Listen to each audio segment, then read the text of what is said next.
في العقارات نظام الدفع اهم من السعر. يعني ايه؟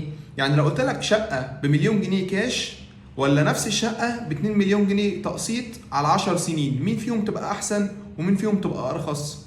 الحقيقه ان انت هتلاقي ان الشقه اللي ب 2 مليون جنيه تقسيط على 10 سنين ارخص من الشقه نفسها لو بمليون جنيه كاش.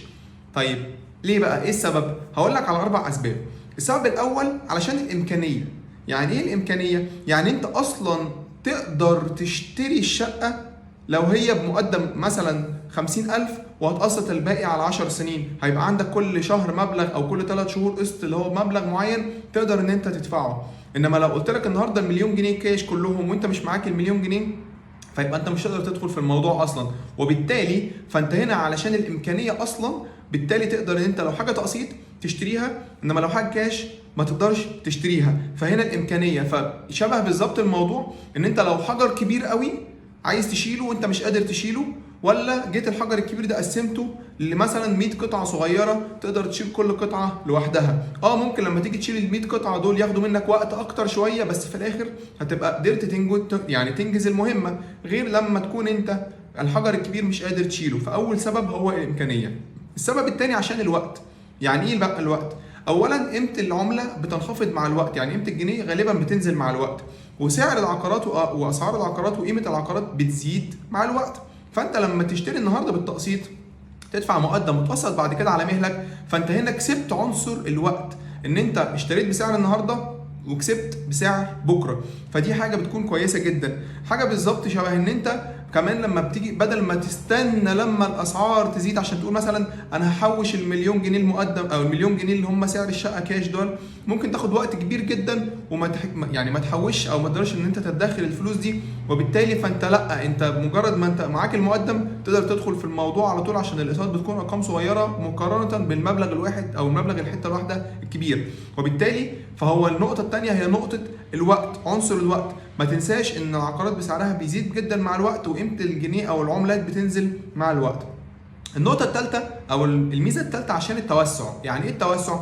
يعني انت لو هتشتري حتى لو معاك المليون جنيه كاش وهتشتري حاجه ثانيه تقسيط، فانت ممكن ان انت لو هتقسط تقدر تاخد اكتر من حاجتين، مثلا شقتين بدل شقه واحده، لان انت هتقسط مش هتدفع كاش، فبالتالي مش هتحط كل السيوله اللي معاك في حاجه واحده، ده حتى على افتراض ان انت كانت معاك كل السيوله. وبالتالي فهتبص تلاقي ان انت تقدر تاخد حاجه، لو شقه تقدر تاخد شقه اكبر، او تقدر تاخد شقتين، او تاخد شقه وجنبها مكتب مثلا استثماري او محل تجاري وهكذا. فتلاقي نفسك انك عشان التوسع لما بتيجي تقسط تعرف تاخد اكتر من حاجه، او تاخد حاجه اكبر شويه من اللي انت كنت هتاخدها لو هتدفع كاش. النقطة الرابعة والأخيرة هي علشان الأمان. الأمان في حاجتين. النقطة الأولى إن أنت الأمان إن أنت لو الحاجة دي هتشتريها ومش استلام فوري، وبالتالي فأنت يهمك إن أنت يبقى معاك جزء من الفلوس، علشان لو المطور أو الجهة اللي أنت بتشتري منها اتأخرت عليك مثلا في التسليم أو حاجة، يبقى انت ما دفعتش كل الفلوس وتبقى انت تحت رحمته، وانما يبقى هو في جزء من الفلوس باقيه علشان تقدر على الاقل ان انت تتفاوض معاه، او ان انت يعني تحاول معاه ان هو لو اتاخر عليك تعرف انك تمنع عنه فلوس، او تعرف تبقى انت عندك قدره على المقاومه. النقطة دي كمان في حتة الأمان فيها نقطة مهمة، وهي إن أنت حتى لو معاك الفلوس كلها اللي هي المليون جنيه مثلا، فلما تكون الفلوس دي تدفع منها جزء معين بس وتقسط، فأنت باقي الفلوس هيفضل معاك، تعرف تعمل بيه مشروع، تعرف تشتري مثلا بيه ذهب، تعرف تحتفظ بيه حتى كسيولة بتحفظك وبتأمنك، وبتحس إن أنت بالك مطمن، وإن أنت ظهرك بيسموها ظهرك بارد، إن أنت معاك فلوس، مش كل الفلوس اللي معاك حطيتها حتى لو كانت معاك كلها. فهم دول الأربع أسباب اللي عشانهم بقول إن التقسيط احسن بكتير من الكاش، حتى لو الكاش فيه خصم كبير عن التقسيط. طبعا بيبقى فيه معادله كده اسمها الام بي في او نت بريزنت فاليو. النت بريزنت فاليو اللي هي القيمه الحاليه للفلوس المستقبليه، دي بتبقى ليها حسبه اقتصاديه كده، بس مش عايزين ندخل في حسابات دلوقتي معقده.